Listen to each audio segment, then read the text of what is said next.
Is it focused? Okay.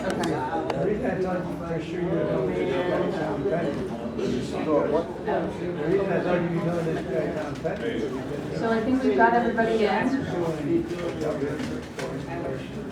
So we're going to start. I am happy to introduce somebody that I just met in person today, but have been talking back and forth with on email for a little bit now. And thank you, Mr. Malloy, for doing the virtual introduction. We have Mr. Greg Davis here, who will probably be able to explain his history and resume better than I can, but to illustrate what his history includes, his blog alludes to the fact that he may or may not have been, I cannot confirm nor deny, in the spook business, which means he has some information that he would like to talk to us about and teach us about that some of you may have never been able to have access to before. So I'm very happy to introduce you and have you here. Thank you so much.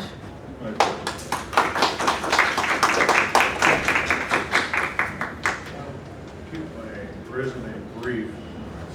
Basically, I was drafted against my will because I was very much opposed to the Vietnam War.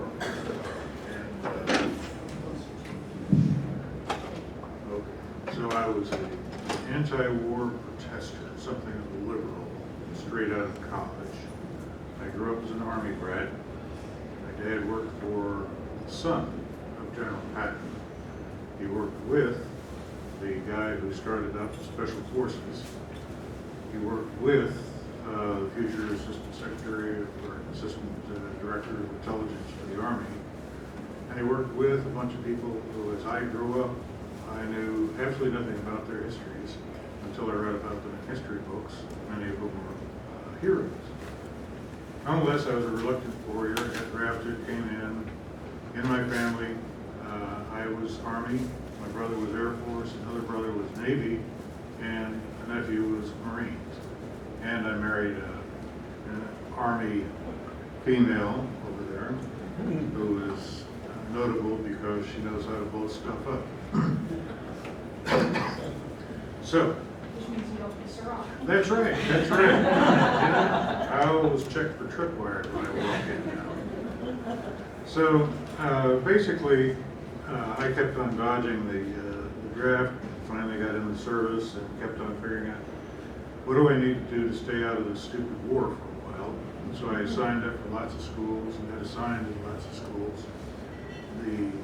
One of which was the Spook School, which was 6 months at Fort Holabird, followed by a year in language school, which served me well. So I learned to speak several languages of the Orient.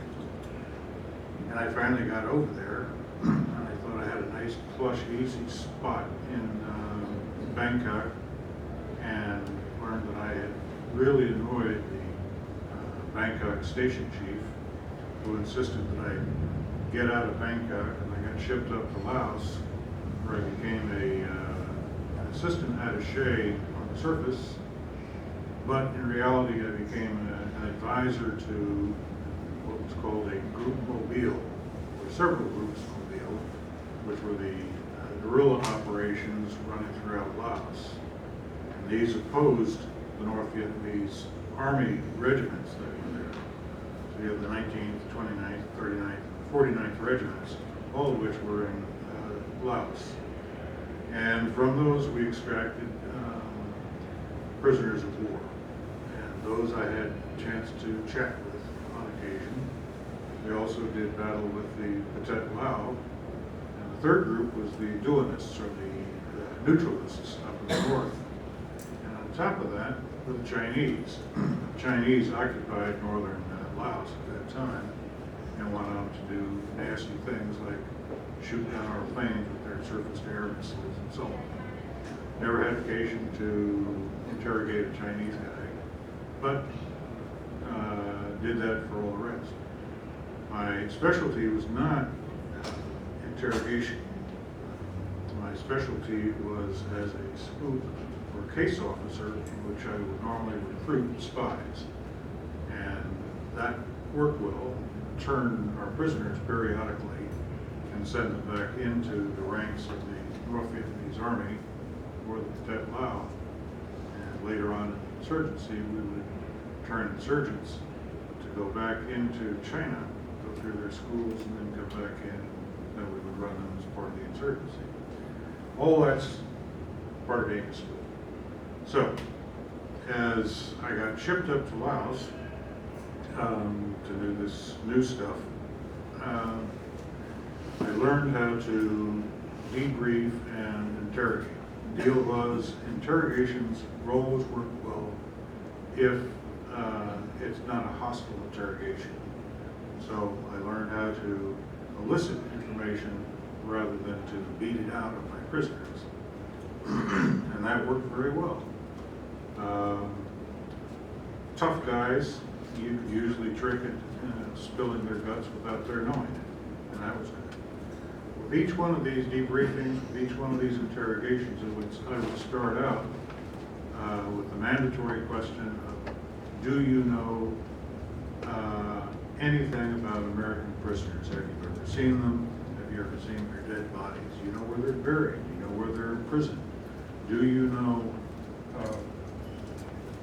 anything about an American prisoner, dead or alive? And this would go on for about half an hour. Sometimes I get information, sometimes not. Anytime there's any kind of sighting, it went into an intelligence information report. And those we would ship out immediately to DIA in Arlington, Virginia. That's where I was back then. So we would send these in, but rarely, in fact we never, got any feedback from DIA saying, well, here's more information. That never happened once.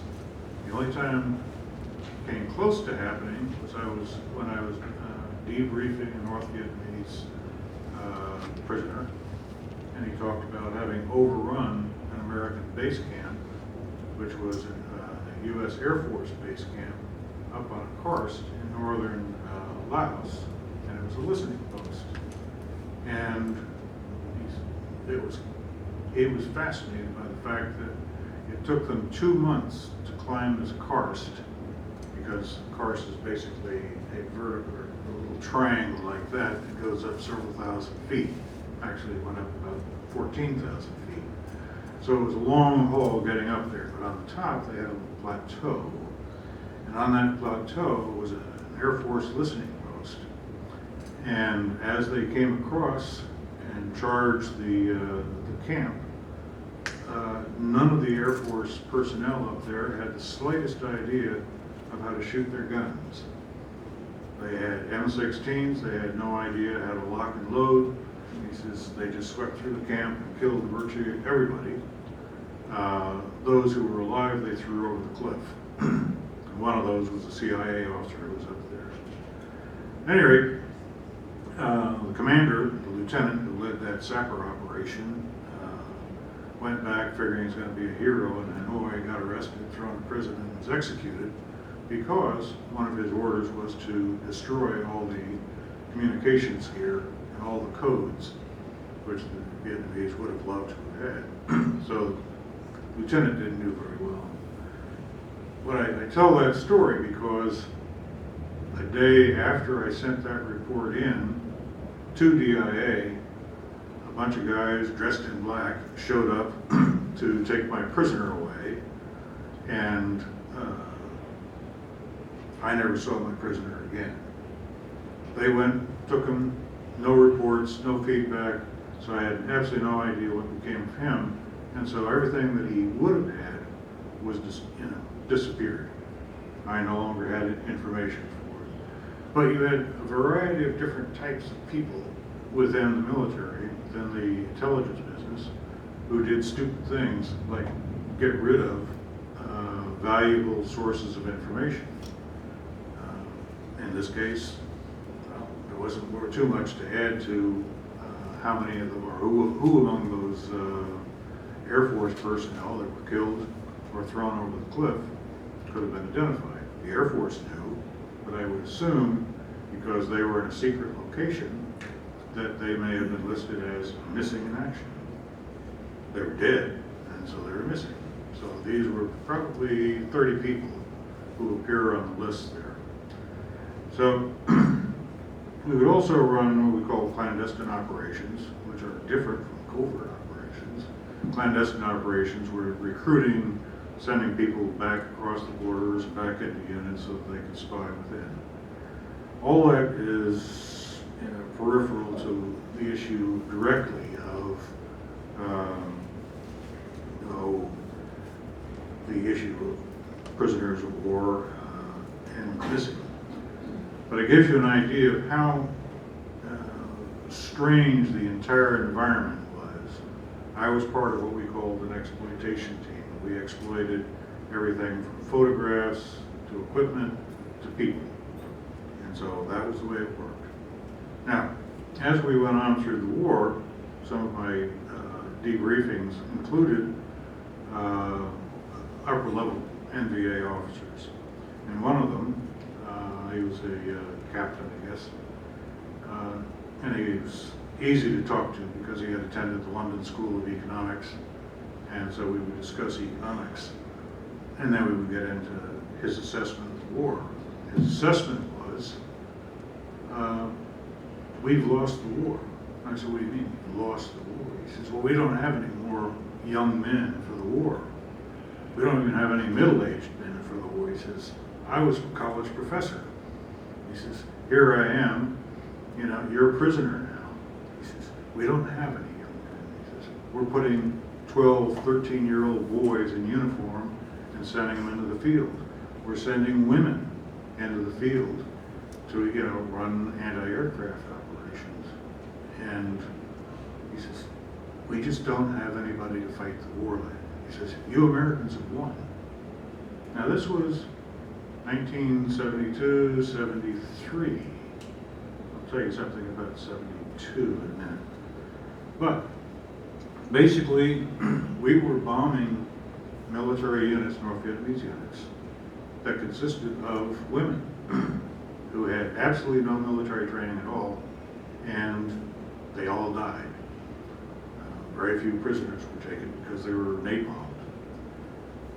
Now, that's to tell you that we fought a war beyond 1972 that really didn't need to be fought.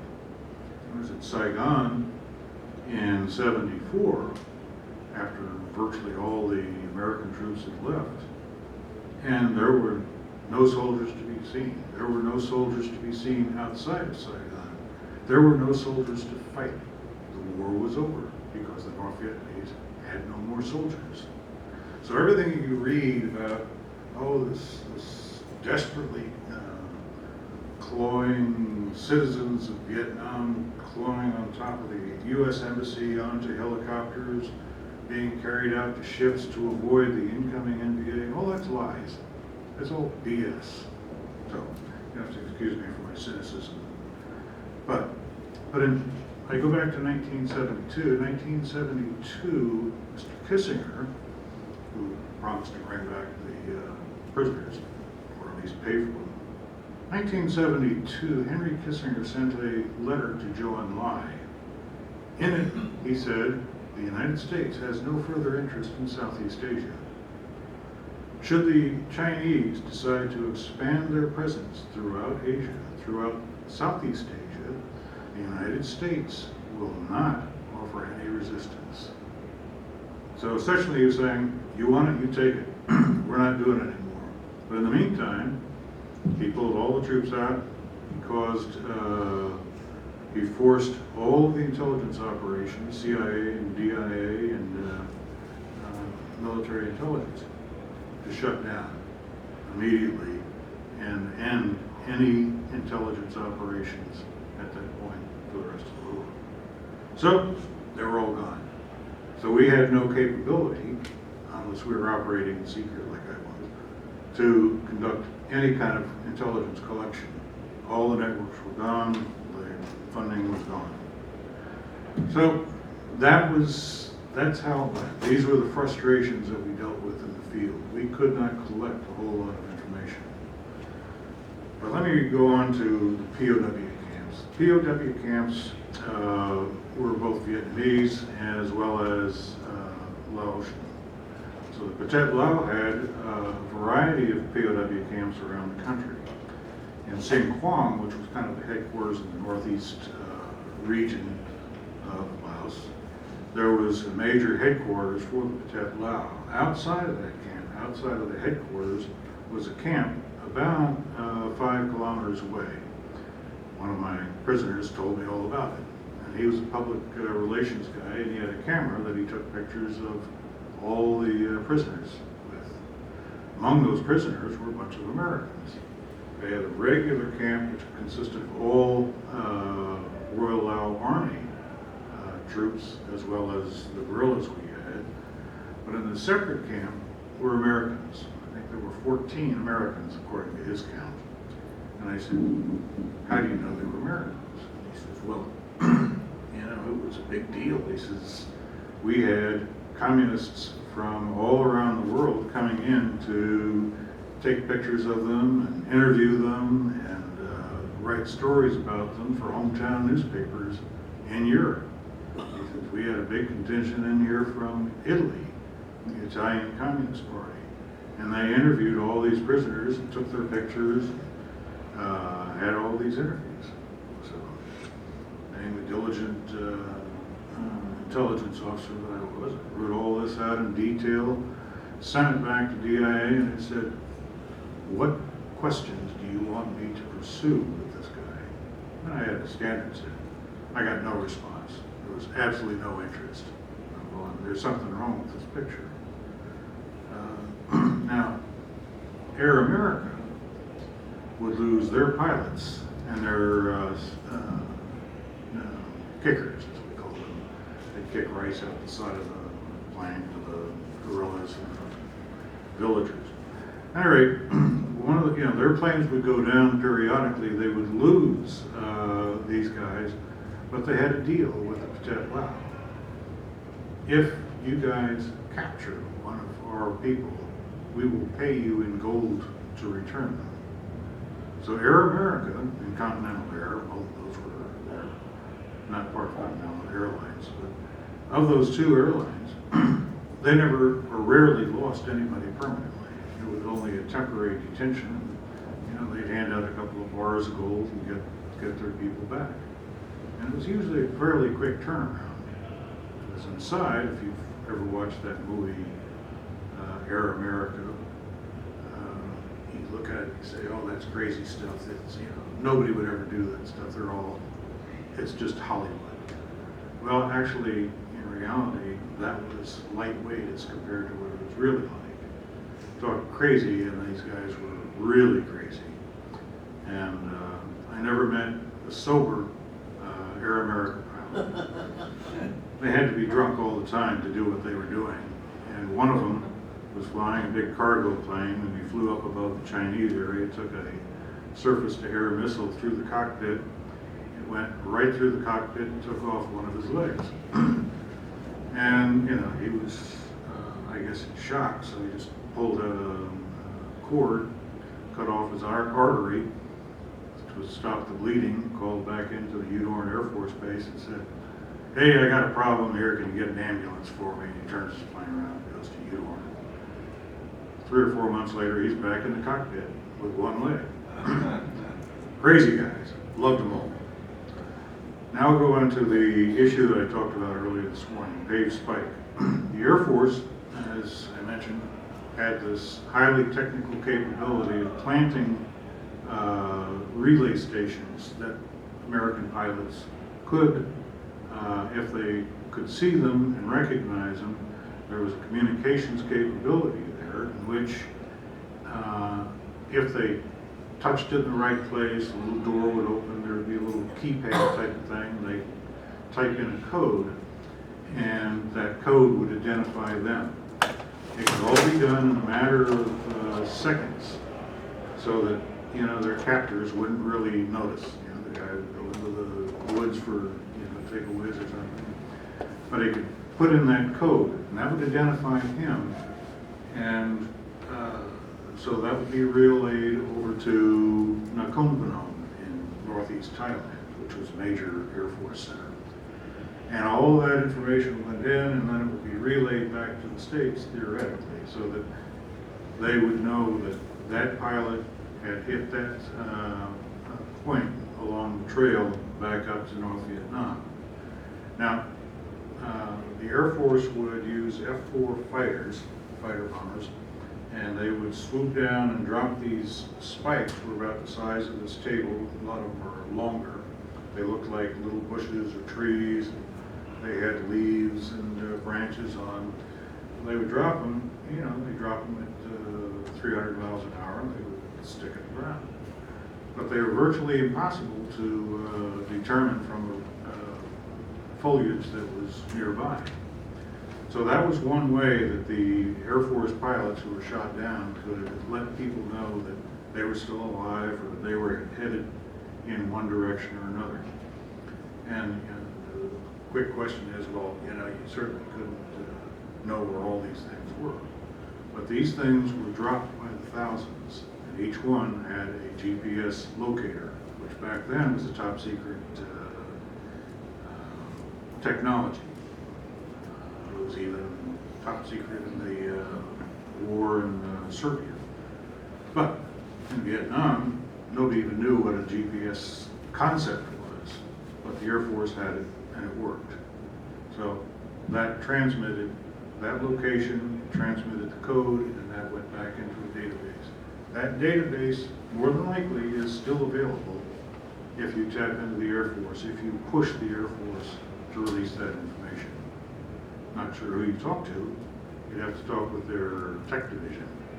But that information is probably still there in the database.